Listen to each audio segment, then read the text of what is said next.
Praise lord. హల్లెలూయా. ప్రార్థన చేసుకుందాం. మహాపరిశుద్ధుడు అయిన మా తండ్రి, జీవము కలిగిన మా దేవా, జీవాధిపతి, ఘనమైన మీ నామమును బట్టి మీకు వందనాలు చెల్లించుకొని ప్రార్థిస్తున్నాం తండ్రి.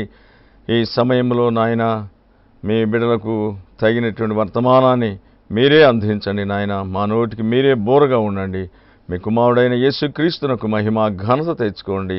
యేసు అతి శ్రేష్టమైన నామమున ప్రార్థన చేసి వేడుకుంటున్నాము తండ్రి. ఆమేన్.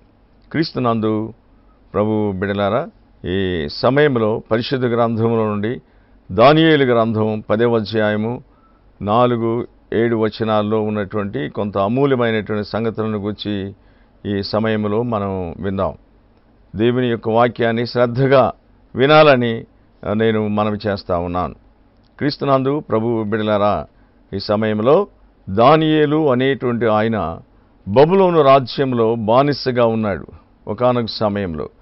ఈ దానియేలు 70 సంవత్సరాలు చెర అనేటువంటిది అయిపోయిన తర్వాత ముగింపులో ప్రభు బిడ్డలారా ఆయన ప్రార్థన చేస్తూ ఉన్నాడు. 21 దినం ప్రార్థన చేస్తూ ఉన్నాడండి దానియేలు. ఈ 21 దినాన ప్రార్థన చేస్తూ ఉన్న సమయంలో దేవుని యొక్క ప్రత్యక్షత అనేటువంటిది ఈయనకు దొరికింది దానియేలుకు. ప్రభు బిడ్డలారా, అయితే ఆయనతో ఉన్నటువంటి మనుష్యులు కొంతమంది ఉన్నారు. వారు ప్రార్థనా పరులే. వారు ఆయనతో ఉన్నటువంటి వారు ఆ గొప్ప దర్శనాన్ని చూచి పారిపోయినట్టుగా ఉంది. ఎక్కడో ఏదో ఒక స్థలంలో దాక్కోవడానికి పారిపోతూ ఉన్నారు. దానియేలు ఆ గొప్ప దైవ దర్శనాన్ని, దైవ ప్రత్యక్షతను చూచి అలాగనే బోరల పడిపోయాడు. కనుక మౌని అయిపోయి గాఢ నిద్రపోతూ ఉన్నాడు. ప్రభు యొక్క ప్రత్యక్షత దానియేలుకు దొరికింది. ఆయన యొక్క కాళ్ళు, ఆ తర్వాత భుజము, ఆ భాగాలు తలతల మెరిసేటువంటి ఇత్తడిలాగా కనబడతా ఉన్నాయి. ఆయన తెల్లని నారవస్త్రాన్ని ధరించుకుని ఉన్నాడు. నడుముకు బంగారపు దట్టి కనబడతా ఉంది. ఆయన కన్నులు జ్వాలామయంలాగా కనబడతా ఉన్నవి. ఆ తర్వాత ఆయన నోటిలో నిజంగా అనేక మంది స్వరాలు ఎలాగైతే వినబడతా ఉన్నో అలాంటి స్వరాలు ఆయన నోటిలో నుంచి వినబడుతున్నప్పుడు ఆ ప్రకాశవంతమైనటువంటి యొక్క దేవుని యొక్క ప్రత్యక్షతకు దానియేలు భయపడిపోయాడు. ప్రభు బిడ్డలారా, ఆయనతో ఉన్నటువంటి వాళ్ళు మాత్రము భయాక్రాంతులై ఆ స్థలాన్ని విడిచి పారిపోయారు అక్కడ లేకుండా. సరే ప్రభు బిడ్డలారా, అతడు కొంతసేపు మౌనంగా ఉన్నప్పుడు దానియేలు నీవు బహుప్రియుడవు, నువ్వు లే అన్నప్పుడు అతనిలో, దానియేలులో ఏ విధమైనటువంటి బలము లేదు. అతనిలో శక్తి అనేటువంటిది దానియేలులో కనబడటం లేదు. అప్పుడు ప్రభువు తట్టి అతనిని ధైర్యపరిచి అతని మోకాలను చేతులను పట్టుకొని లేపి నిలవబెట్టాడు. క్రీస్తునందు ప్రభువు బిడలారా, ఇదిగో రాబోయేటువంటి సంగతులను గురించి దానియేలుకు దేవుడు తెలియపరుస్తా ఉన్నాడు. ప్రభు బిడ్డలారా, దేవుని యొక్క వాక్యాన్ని మనం సంపూర్ణంగా వినవలసినటువంటి అమూల్యమైన సంగతులు ఇందులో అనేకాలు కనబడతా ఉన్నవి. ఆయనతో ఉన్నటువంటి మనుష్యులు భయపడి పారిపోయినట్టుగా దేవుని యొక్క వాక్యంలో వ్రాయబడింది. వాళ్ళు ఎటుపోయింది తెలియదు, వాళ్ళ చరిత్ర ఏకా కనబడటం లేదు. నిజమే, లోకంలో కూడా అనేక మంది పైకి భక్తి కలిగినటువంటి వారిలాగా ఉన్నారు. కానీ ప్రార్థనా శక్తి లేనప్పుడు దేవుని యొక్క ప్రత్యక్షతను, దేవుని దైవ దర్శనాన్ని మాత్రము చూచి భయపడి పారిపోవలసిన పరిస్థితి ఏర్పడతా ఉంది. బైబిల్లో వ్రాయబడిందండి. ప్రకటన గ్రంథంలో కూడా వ్రాయబడింది. 7 సువర్ణ దీపస్తంభముల మధ్యలో కనబడతా ఉన్నాడు ఒక నరస్వరూపి అయిన ప్రభు అయినటువంటి యేసుక్రీస్తు యొక్క ప్రత్యక్షత. ప్రభు బిడ్డలారా, అలాగైతే 6వ అధ్యాయంలో ఈ ప్రకటన గ్రంథంలో చూచినప్పుడు ఆ గొర్రెపిల్ల యొక్క మహా ఉగ్రత దినాన్ని చూడలేక తాళలేక కొందరు కొండ సందుల్లోనికి, బండల బొరియల్లోనికి పరిగెత్తి మమ్మల్ని రక్షించమని పారిపోయినట్టుగా ఉంది. ఈ మనుష్యులు శక్తి లేనటువంటి మనుష్యులుగా కనబడతా ఉన్నారు. ప్రార్థనా శక్తి అనేటువంటిది వీరిలో కనబడటం లేదు. క్రీస్తునందు ప్రభు బిడ్డలారా, ఏంటి శక్తి లేనటువంటి మనుష్యులు? ప్రభువును ఎదుర్కోవడానికి ప్రార్థనా శక్తి అనేటువంటిది చాలా అవసరమండి. ఇంకొక మాట బైబిల్ గ్రంథంలో వ్రాయబడింది. మత్తయి సువార్త 17వ అధ్యాయంలో 5-6 వచనాల్లో మనం చూచే మాట అయితే, అక్కడ రక్షకుడైనటువంటి యేసు, పేతురు, యోహాను, యాకోబు ఈ ముగ్గురిని తీసుకొని కొండ వెళ్ళినాడు. అక్కడ రాబోయేటువంటి నిర్గమమును గూర్చి పరలోక మహిమను మాత్రం చూపించడానికి అక్కడికి వెళ్ళినప్పుడు ప్రభు బిడ్డలారా, అక్కడ వాళ్ళు చూస్తున్నప్పుడు రక్షకుడైనటువంటి యేసు తెల్లని వస్త్రములు, ఏ చాకలి వాడు భూలోకంలో చలవ చేసినట్టుగా లేదు, అంతా తెలుపుగా కనబడతా ఉన్నవి. ఆయన యొక్క ముఖము దేదీప్యమానంగా సూర్యుని కంటే వెలుగుగా కనబడతా ఉంది. ఆ భయంకరమైనటువంటి ఆ ప్రత్యక్షతను మాత్రము ఆ సమయం చూస్తూ ఉన్నారు. ఆ సమయంలో అక్కడే మరి మోషే ఉన్నాడు, ఏలియా ఉన్నాడు. వాళ్ళను మాత్రం చూచారండి. ఈ పేతురు, యోహాను, యాకోబులు చూచి, అయ్యా మోషేకి ఒకటి, ఏలియాకు ఒకటి పర్ణశాలను కట్టి మరి ఇక్కడే మనం ఉందాము అన్నట్టుగా పేతురు మాట్లాడుతూ ఉన్నాడు. క్రీస్తునందు ప్రభు బిడ్డలారా, ఆ తరువాత దేదీప్యమానమైనటువంటి ప్రకాశవంతమైనటువంటి వెలుగు ఆ స్థలంలో, పరలోకం యొక్క మహిమను ఆ స్థలంలో ప్రభువులో కనబడుతున్నప్పుడు, ఈయన నా ప్రియకుమారుడు, ఈయన మాట వినుడి అనేటువంటి గంభీరమైనటువంటి ఒక ధ్వని స్వరం వినబడినప్పుడు వాళ్ళమాంతగా అక్కడే పడిపోయారండి. యేసుతో ఉన్నటువంటి వ్యక్తులే ఆ తరువాత ప్రభు బిడ్డలారా ఆయన మహిమను చూడలేక, ఆయన ప్రత్యక్షతను చూడలేక అలాగనే బోర్లబడిపోయినట్టుగా దేవుని యొక్క వాక్యములో వ్రాయబడింది. క్రీస్తునందు ప్రభు బిడ్డలారా, అలాగైతే ప్రభు ఆ సమయంలో వారి దగ్గరికి వచ్చి పేతురును వారిని తట్టి, లెండి, భయపడవద్దు, లెండి అని చెప్పన్నాడు. ప్రభు బిడ్డలారా, అనగా ఆయనతో నిశ్చయంగా యేసు ఉన్నాడు. అంతకుముందు ఆ యొక్క దేదీప్యమానమైనటువంటి వెలుగును, ఆ ప్రకాశతను, ఆ రాబోయేటువంటి రారాజు అయినటువంటి యేసు యొక్క ప్రత్యక్షత ఎలాగుంటుంది మహిమలో అనేది చూపించినప్పుడు వారి ఆ యొక్క మహిమను, ఆ ప్రత్యక్షతను చూడలేక అక్కడే పడిపోయినట్టుగా కనబడతా ఉంది. ప్రభు బిడ్డలారా, దేవుని సంగమా, నిజమే. అలాగైతే ప్రార్థన శక్తి అనేటువంటిది ఎంత మనకు అవసరమో అనేటువంటిది దైవలేఖనములో మనకు బోధిస్తూ ఉంది. ఇంకొక విషయం ఏంటంటే, రక్షకుడైనటువంటి యేసు చనిపోయినప్పుడు రాను వారు మంచి ధైర్యం కలిగినటువంటి భటులు సమాధికి ముద్ర వేసినారు. ఒక పెద్ద రాతిని ప్రభు చనిపోయినప్పుడు పొర్లించినారు. అక్కడ కాపలాగా ఉన్నారు. మత్తయి సువార్త 28వ అధ్యాయం 1, 2, 3 వచనాల్లో వ్రాయబడింది. ఉన్నప్పుడు దేవుని యొక్క దూత సమయంలో వచ్చి రాతిని పొర్లించినప్పుడు ప్రభు బిడ్డలారా, వారు భయపడి అక్కడికక్కడనే దాక్కున్నట్టుగా కనబడతా ఉంది. భయపడిపోతుంది. నిజమే, లోక సంబంధమైనటువంటి ఆ సైనికులు, అంత ధైర్యం కలిగినటువంటి ఈ వ్యక్తులు భయపడి ప్రభు బిడ్డలారా ఆ స్థలం నుంచి గడగడ వణిగిపోతూ ఉన్నారు. ఎందుకంటే ఆ ప్రత్యక్షతను చూడలేక, ఆ వెలుగును చూడలేక, ఆ దూత యొక్క ఆ స్వరాన్ని విన్నప్పుడు భయపడిపోయారు. క్రీస్తునందు ప్రభు బిడ్డలారా, ఇంకొక మాట నేను మీకు జ్ఞాపకం చేస్తాను. పరిశుద్ధ గ్రంథంలో ఉన్న సత్యం ప్రకటన గ్రంథం 1వ అధ్యాయంలో 15వ వచనంలో వ్రాయబడిందండి. యోహానుకు ప్రత్యక్షమైనటువంటి ప్రత్యక్షత అది.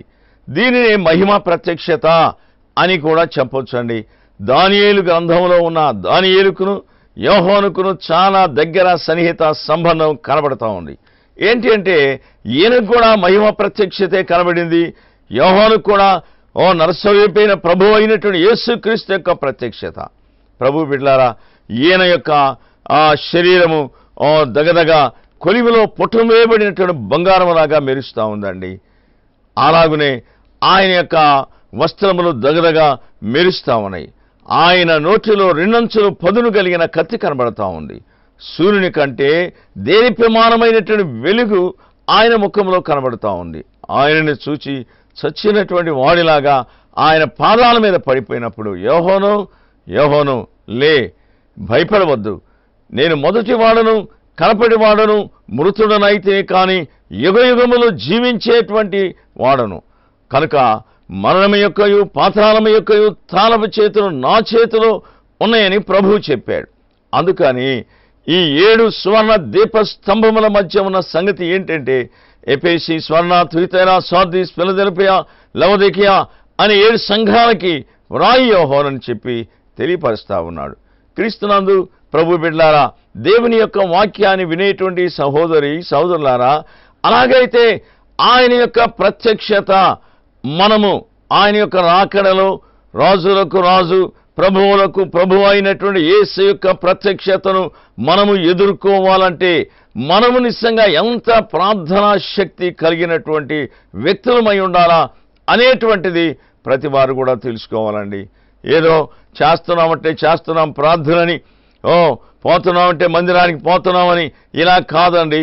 ప్రార్థనా శక్తి అవసరం. క్రీస్తునందు ప్రభు బిడ్డలారా, దానియేలు ఆయన బూడిద పోసుకున్నాడు, గోనెపట్ట కట్టుకున్నాడండి. ప్రభు బిడ్డలారా, ఆయన నిజంగా భారంతో ప్రార్థన చేస్తూ ఉన్నాడు. భారము కలిగి దానియేలు ప్రార్థన చేస్తూ ఉన్నాడు. ప్రార్థన చేస్తున్న ఆ వ్యక్తి ఆ మహా మహిమ ప్రత్యక్షతను చూడలేక భయపడి అమాంతంగా గాఢ నిద్రపోతా ఉన్నాడండి. క్రీస్తునందు ప్రభు బిడ్డలారా, ఆయనతో ఉన్నటువంటి మనుషులు ఉన్నారు. వారు చూడడానికి ప్రార్థనా పనులాగా భక్తులా కనబడ్డారు. దేవుని యొక్క వాక్యమును ఎరిగినటువంటి వాళ్ళు, శక్తి కలిగినటువంటి మనుషులాగానే కనబడ్డారు. కానీ ఆ యొక్క వెలుగు, ఆ దేవుని యొక్క ప్రత్యక్షతను చూచినప్పుడు భయాక్రాంతులై ఆ స్థలంలో నుంచి పారిపోయినట్టుగా కనబడతా ఉంది. ప్రభు బిడ్డలారా, ఈ రోజుల్లో కూడా నిజమే, అందరూ నిజంగా ప్రార్థనా పనులు నిజంగా కారండి. పైకి నిజంగా భక్తిగా కనబడుతున్నారు, కానీ దాని శక్తినేంటో గ్రహించలేనటువంటి మనుషులు లోకములో అనేక మంది దేవుని సేవకులు, విశ్వాసులు కనబడుతూ ఉన్నారు. ప్రార్థనా శక్తి అనేటువంటిది చాలా ప్రాముఖ్యమైంది. క్రీస్తునందు ప్రభు బిడ్డలారా, ఇప్పుడు నిజంగా ఆ రక్షకుడైన యేసు ఆ ప్రత్యక్షతలో దానియేలు నీవు బహుప్రియుడవు అని చెప్పి అతనితో మాట్లాడుతూ ఉన్నాడు. అతని యొక్క మోకాలను తాకాడు. అతని పెదవులను తాకినప్పుడు దానియేలు నిలవబడ్డాడు. ఇప్పుడు నిజంగా కొంత ధైర్యం తెచ్చుకొని మాట్లాడుతూ ఉన్నాడు. క్రీస్తునందు ప్రభు బిడ్డలారా, మన పెదవులను కూడా, మన మోకాలు, మన పెదవులను కూడా ప్రభు శక్తితో నిజంగా నింపబడాలి. ఒకనొక సమయంలో బైబిల్ గ్రంథంలో, యెషయా గ్రంథంలో వ్రాయబడిన సత్యం ఏంటంటే, మరి 6వ అధ్యాయంలో చూసినప్పుడు అక్కడ దేవుని యొక్క ప్రత్యక్షత అక్కడ కూడా కనబడుతూ ఉంది. ఎందుకంటే 6 రెక్కలు కలిగిన దేవదూతలు యెహోవా పరిశుద్ధుడు పరిశుద్ధుడు పరిశుద్ధుడని మనక మరొక దేవుని స్తుతిస్తూ ఉన్నారండి ఆ సమయంలో. అయితే నేను ఎవరిని పంపుదునన్నప్పుడు ప్రభు బిడ్డలారా ఎవరు కనబడలేరు. అయ్యో, అపవిత్రమైన పెదవులు కలిగిన వాడను అని యెషయా అంటా ఉన్నాడు. అయితే కారుతో తీసుకొని నిప్పును అతని పెదవులకు తాకినప్పుడు ప్రభు బిడ్డలారా ఇప్పుడు నీవు పరిశుద్ధుడవే అంటా ఉన్నాడు. క్రీస్తునందు ప్రభు బిడ్డ నేను ఎవరిని పంపుదును అన్నప్పుడు నేనున్నాను, నన్ను పంపు అని చెప్పి కాల్చబడినప్పుడు అతడు యెషయా అనే ప్రవక్త మాట్లాడుతూ ఉన్నాడు. క్రీస్తునందు ప్రభు బిడ్డలారా, మన పెదవులు కూడా దేవుని యొక్క అగ్నితో కాల్చబడినప్పుడు శక్తి కలిగిన దేవుని యొక్క వాక్యమును, శక్తి కలిగినటువంటి ఆ దైవ ప్రత్యక్షతను దేవుడి నిజంగా దేవుని చూడడానికి కావలసినటువంటి ధైర్యాన్ని దేవుడే మనకు సమకూరుస్తాడు. దేవుని నామమునకు స్తోత్రములు, హల్లెలూయా. క్రీస్తునందు ప్రభు బిడ్డలారా, అలాగైతే ఇప్పుడు దానియేలుతో దూత మాట్లాడుతూ ఉందండి. ఏం చెబుతుందో తెలిసిన, దానియేలు నీవు బహుప్రియుడవు. ఆ మొదటి దినాన అనగా 21 దినం ప్రార్థన చేశాడు, సమాధానం లేదు. మొదటి దినాన నీవు ప్రార్థన చేసినప్పుడే దేవుని సన్నిధిలోనికి ఆ ప్రార్థన చేరింది. దానికి జవాబు గాబ్రియేలు దూత, నాయన నేను అక్కడి నుంచి నీ దగ్గరికి తీసుకుని వచ్చే సమయంలో అక్కడ పారసీకులు అనగా పారసీక రాజ్యాధిపతి అయినటువంటి సైన్యం అక్కడ కనబడుతూ ఉంది. పారసీకులు అనేటువంటి వాళ్ళు దేవుని ప్రజలకు వ్యతిరేకమైనటువంటి వాళ్ళండి. దేవుని యొక్క చట్టమునకు వ్యతిరేకమైన కార్యాలు జరిగించేటువంటి వారు, సాతాను గుంపుతో సమానం. క్రీస్తునందు ప్రభు బిడ్డలారా, ఆ సమాధానాన్ని భూమి మీద ఉన్న దానియేలుకు తీసుకుని వచ్చే సమయంలో గాబ్రియేలును మధ్యాకాశములో అనగా వాయుమండలానికి వచ్చినప్పుడు వాయుమండలాది అయినటువంటి సాతానుడు గాబ్రియేలుతో యుద్ధం జరిగించబడింది. అక్కడ దేవుని నామమునకు స్తోత్రములు. ప్రభు బిడ్డలారా, ఆ గాబ్రియేలు దూత ఆ సాతానుతో యుద్ధం చేయడానికి కష్టమైందండి. ఆ సమయంలో దేవుడే మిఖాయేలు అనేటువంటి దూతను ఆ గాబ్రియేలుకు సహాయకారిగా పంపించినప్పుడు ప్రభు బిడ్డలారా, ఆ శత్రువైన సాతాను యొక్క సైన్యమును ఓడించి 21వ దినాన సమాధానము దానియేలు దగ్గరికి తీసుకుని రావలసి వచ్చింది. దేవుని పరిశుద్ధ నామానికి స్తోత్రం. క్రీస్తునందు ప్రభు బిడ్డలారా, ఇది వాయుమండలములో సాతాను ఉండడానికి కారణమేంటి అనేటువంటి దాని గురించి కొన్ని మాటలు నేను మీ జ్ఞాపకం చేయాలని ఆశిస్తా ఉన్నాను. ఏంటి విషయం అంటే, ప్రకటన గ్రంథం 12వ అధ్యాయం 7వ వచనములో కనబడుతూ ఉందండి. ఆ క్రూర మృగం, ఎర్రని మహాఘట సర్పము, క్రూర మృగము, ఆ తర్వాత మరి ఆది సర్పము అనబడినట్టు ఆ మహాఘట సర్పము పరలోకములో కనబడుతూ ఉందండి. దానితో దాని సైన్యముతో యుద్ధం జరిగింది ఒకానొక సమయంలో. అది మిఖాయిలు నిజంగా సాతాను యొక్క సైన్యమును, లూసిఫర్ ప్రధాన దూత అయినటువంటి దాని సైన్యాన్ని జయించి తోసివేసినప్పుడు ప్రభు బిడ్డలారా, అది వచ్చి మధ్యలో అనగా వాయుమండలములో పడిపోయిందండి. అందుకని ఎఫెసీయులకు రాసిన పత్రికలో వ్రాయబడింది, వాని పేరు వాయుమండలాధిపతి అనే పేరుందండి. ప్రభు బిడ్డలారా, అక్కడ పడ్డాడు. ఇప్పుడు నిజంగా మధ్యాకాశం ప్రభు బిడ్డలారా మధ్యలోనేనండి. అది ఇటు భూమి మీద కాదు, పరలోకం కాదు, మధ్యలో సాతానుడు మాత్రం సింహాసనాన్ని వేసుకొని దాని మీద పీఠం వేసుకొని వాని సైన్యంతో ఇప్పుడు వాడు అక్కడ కూర్చొని పరిపాలన జరిగిస్తా ఉన్నాడు. క్రీస్తునందు ప్రభు బిడ్డలారా, దేవుని సంగమా, ఆ తర్వాత ఈ సాతాను యొక్క పరిస్థితి ఏంటంటే, రేపు ప్రభు ఇదిగో నేను త్వరగా వస్తున్నాను అని ప్రభువు చెప్పాడు. నేను త్వరగా వస్తున్నా అన్నప్పుడు వాయుమండలం అనేటువంటి సాతానుది కాదు, మధ్యాకాశం అనేటువంటిది అది దేవునిదండి. దానిని బట్టి ప్రభు బిడ్డలారా ఆ ఉన్న స్థలము ఖాళీ చేయబడవలసి వచ్చింది. ఎందుకంటే బోరధ్వని మోగినప్పుడు సజీవంగా ఉన్నటువంటి మనమందరం మేఘాల మీద ఆ మధ్యాకాశానికి వెళ్ళిపోతాం. ప్రభు అయిన యేసు పరలోకాన్ని నుంచి మధ్యాకాశానికి ఆయన దిగి వస్తాడు. ప్రభు బిడ్డ అక్కడే 7 సంవత్సరాలు శ్రేష్టమైనటువంటి పెళ్లి విందు మధ్యాకాశంలో జరగబోతా ఉంది. దానిని బట్టి అది ఖాళీ చేయబడవలసిందే. ఇప్పుడు దానికి ఉండడానికి అక్కడ కూడా స్థానము లేదు. దేవుని నామమునకు స్తోత్రములు, హల్లెలూయా. క్రీస్తునందు ప్రభు బిడ్డలారా, అలాగైతే అక్కడ నుంచి ఈ సాతానుడు మాత్రం భూమి మీద పడదోయబడతాడండి. భూమి మీద పడదోయబడినప్పుడు 7 సంవత్సరాలు మాత్రం మహా ఘోరమైనటువంటి శ్రమలు భూలోకంలో జరుగుతాయి. 7 సంవత్సరాలు మాత్రం సంఘం ఎత్తబడిన తర్వాత మధ్యాకాశంలోనే పెళ్లి విందులో మహానందంగా సంతోషంగా వధువు సంఘము వరుడైనటువంటి యేసుతో వివాహం జరగబోతా ఉంది. క్రీస్తునందు ప్రభు బిడ్డలారా, దేవుని సంఘమా, అలాగైతే ఇది పడదోయబడిన భూమి మీద పడదోయబడినప్పుడు 7 సంవత్సరాలు సాతానుడు, అంత్యక్రీస్తు, అబద్ధ ప్రవక్త అని అనేక విధాలైనటువంటి పేర్లతో పిలువబడినట్టు అపవాదని, శోధకుడని, ఇలాగనే మరి ఆది సర్పమని, ఆ మోసగాడని, అబద్ధములకు జనకుడని, అనగా సుమారు 272 పేర్లున్నాయండి ఈ సాతానుకి. వీటన్నిటితో పిలువబడేటువంటి సాతానుడు భూమి మీద పడిన తర్వాత 7 సంవత్సరాలు తాను ఇష్టానుసారమైన పరిపాలన భూలోకంలో జరుగుతూ ఉంది. అప్పుడే ప్రకటన గ్రంథం 13వ అధ్యాయంలో చెప్పినట్టు ప్రభు బిడ్డలారా 666 అనేటువంటి ముద్ర ఆ స్థలంలో ప్రతివానికి నొసల మీద కానీ కుడి చేతి మీద కానీ వస్తుంది. ఆ ముద్ర కలిగిన వానికి క్రయ విక్రయాలు మాత్రము చెల్లుతాయి అని వ్రాయబడిందండి.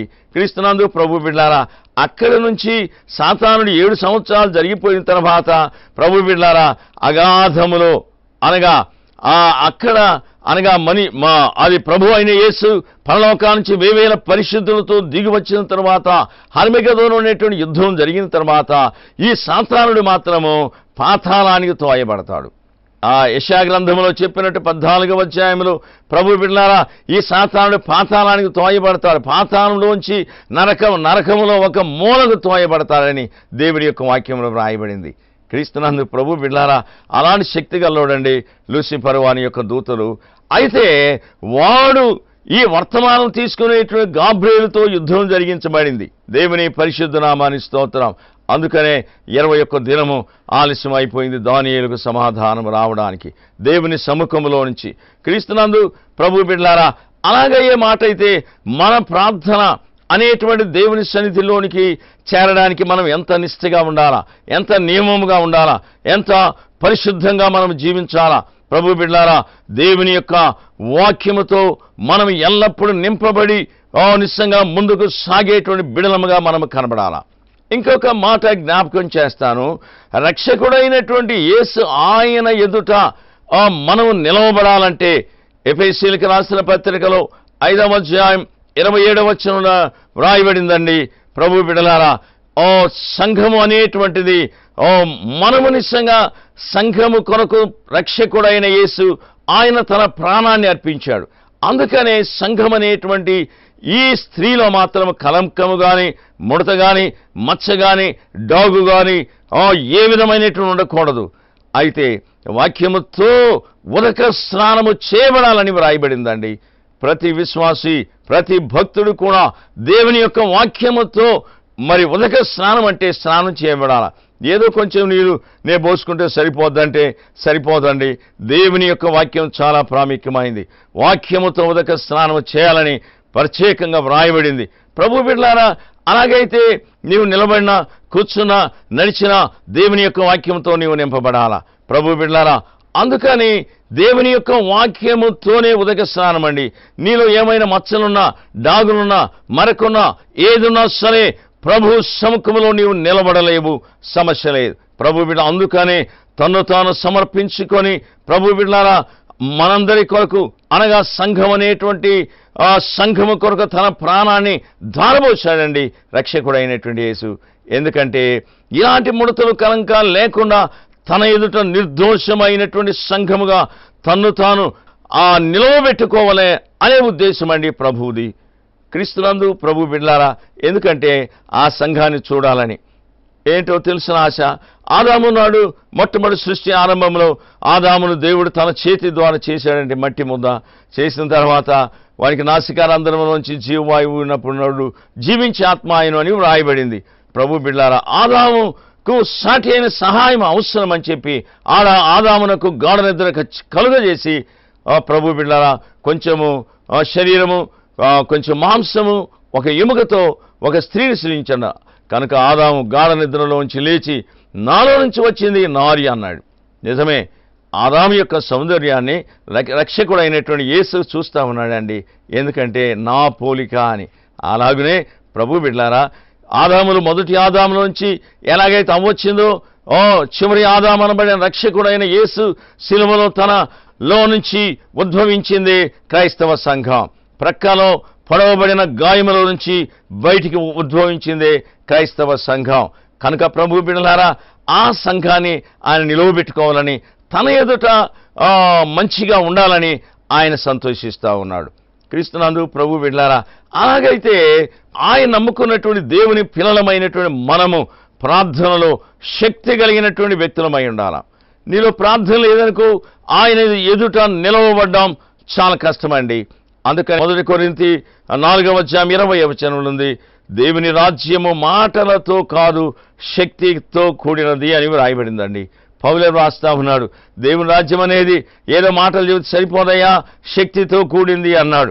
నిజమే, శక్తి కలిగినటువంటి ప్రార్థన కలిగినటువంటి వీరులమై ఉండాలా. అందుకనే అప్పుడే కానీ ఆయన మనం ఎదుర్కొంటాం. అప్పుడు మనం ఆయన కలుసుకోవడానికి చేతనవుతా ఉంది. కానీ నీకు శక్తి లేకపోతే విడిచిపెట్టబడతావు, సమస్య లేదు. అందుకనే దేవుని రాజ్యం అనేటువంటిది మాటలతో కాదు అన్నాడు పౌలు. కనుక మన మాటలు ఎన్ని మాటలు చెప్పకుండా ప్రార్థన శక్తి నీకు అవసరం అండి. ప్రార్థన శక్తి లేకుండా గంటలు ఏదో ప్రసంగాలు లేదా చెప్పాలంటే ఏవేవో నిజంగా ఇతరమైనటువంటి కల్లబొలి కపురులు కవించేయి ప్రభు బిడ్డలారా నవ్వించడము, హాస్యాస్పదమైనటువంటి మాటలు, ఇలాంటివన్నీ ప్రభు బిడ్డలారా దేవునికి ఇష్టమైనటువంటి కావండి. క్రీస్తునందు ప్రభు బిడ్డలారా, ఆ మాటలతో దేవుని రాజ్యమునకు మనం వారసులము కాము. శక్తితో కూడింది దేవుని రాజ్యము అని రాయబడింది. అందుకని జకర్యా గ్రంథం అన్నాడు, శక్తి చేతనైనను బలము చేతనైన కాక నా ఆత్మ ద్వారా ఇది జరుగుతూ ఉందన్నాడు. దేవుని యొక్క ఆత్మ నీలో ఉన్నప్పుడు శక్తి కలిగిన ప్రార్థనలో నీవు ముందుకు సాగుతావు. నీలో శక్తి లేనప్పుడు నీకు ప్రార్థన అనేటువంటి ఉండదు. క్రీస్తునందు ప్రభు బిడ్డలారా, అందుకనే దానియేలుతో దేవుడు మాట్లాడుతూ ఉన్నాడు, దానియేలు నీవు బహుప్రియుడవు. క్రీస్తునందు ప్రభు బిడ్డలారా ఎంత ప్రార్థన పరుడు చూడండి. దానియేలు అక్కడ యోహానుకు ఆ సమయంలో సుమారు 95 సంవత్సరాల వయసులో ఉన్నాడు యోహాను యేసు రొమ్మున ఆనుకున్నటువంటి వ్యక్తి అండి యోహాను. ప్రభు బిడ్డలారా, యేసుతో ఉన్నవాడు యోహాను, యేసుతో తిరిగినవాడు 3.5 సంవత్సరాలు. ప్రభు బిడ్డలారా, అలాగైతే ఆయనను చూచి ఆయనతో ఉన్నటువంటి వ్యక్తే ప్రభు బిడ్డలారా ఆయన నిజంగా చచ్చిన వాళ్ళలాగా పడిపోయాడు. క్రీస్తునందు ప్రభు బిడ్డలారా, అలాగైతే ప్రభువును నీవు కలుసుకోవడానికి ప్రార్థనా శక్తి కలిగి నీవు ముందుకు సాగాలని చెప్పి నేను హెచ్చరిక చేస్తూ నేను నా మాటలను ముగిస్తున్నాను. చిన్న ప్రార్థన చేసుకుందాం. నమ్మకము కలిగిన మా తండ్రి, జీవాధిపతి, ఘనమైన మీ నామమును బట్టి మీకు వందనాలు నాయనా. నిన్న నేడు ఒకే రీతిగా ఉన్న దేవుడు నాయనా, మీ స్తోత్రాలు చెల్లిస్తున్నాము తండ్రి. నాయనా, శక్తి కలిగిన ప్రార్థన అవసరము తండ్రి. మిమ్మల్ని ఎదుర్కోవాలంటే, మిమ్మల్ని మేము కలుసుకోవాలంటే ప్రార్థన లేకపోతే వారమే. ఆ ప్రార్థనే శక్తి కలిగిన ప్రార్థన అయి ఉండాలి. ఆ సాతాను శక్తులన్నిటినీ ఎదిరించి వాటిని ఓడించే శక్తి కలిగినటువంటి వ్యక్తులమై ఉన్నప్పుడు ప్రభువా, మేము నిజంగా మీతో ఉండగలము తండ్రి. మీ స్తోత్రం చెల్లిస్తున్నాం. అద్భుతమైన మీ సంగతుల సత్యాలను గురించి మీరు నాకు మా అందరికి వివరించినందుకు మీ స్తోత్రం. నాయనా, సోదరులు ఎంతమంది ఈ వాక్యాన్ని వింటున్నారో వారందరిలో వారి హృదయాల్లో ఈ వాక్యం ఫలింపచేయండి నాయన. మీ రాజ్య వ్యాప్తికి, మీ రాజ్యం అనేది మాటలతో కాదు, శక్తి కలిగిన ప్రార్థన అవసరమని ప్రతి వారు కూడా గుర్తించి ముందుకు నడవడానికి, రక్షణలోనికి రావడానికి మీ కృపను గ్రహిస్తారని యేసు నామమున ప్రార్థన చేసి వేడుకుంటున్నాను పరమ తండ్రి. ఆమేన్. Praise Lord. మా address pastor P Timothy, Hebron church, Tripuranthakam మండలం, Prakasam district. Pin code number 523326. మా ఫోన్ నంబర్స్ 9908480015. మరి ఒక నంబర్ 08403256081. దేవుడు మిమ్మల్ని దీవించింది.